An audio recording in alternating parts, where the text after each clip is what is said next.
የሉቃስ ወንጌል ምዕራፍ 19 ከቁጥር 28 እስከ 44። ይህን ከተናገረ በኋላ ወደ ኢየሩሳሌም ሲወጣ ይቀድማቸውም ነበር።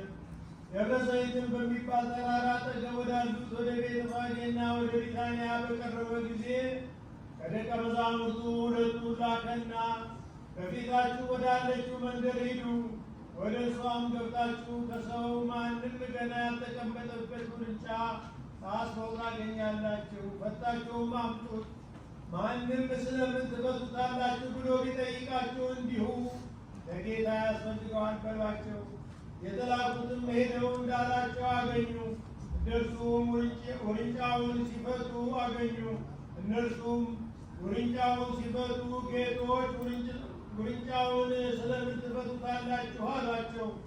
እነርሱም ለጌታ ያስፈልገዋል አሉ። ወደ ኢየሱስም አመጡት። በውርንጫውም ላይ ልብሳቸውን ጭነው ኢየሱስን አስቀመጡት። ሲሄዱ ልብሳቸውን በመንገድ ያነጥፉ ነበር።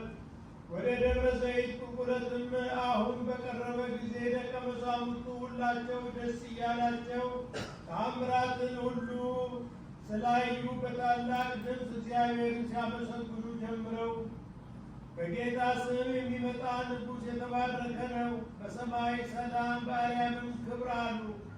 ከሕዝቡም መካከል ከፈሪሳውያን አንዳንዱ መምህር ሆይ ደቀ መዛሙርትን ገሥጻቸው አሉት።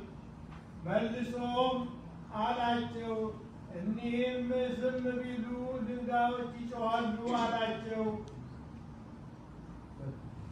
በደብረ ሰማን ዘደቃ ቃል መዋሪ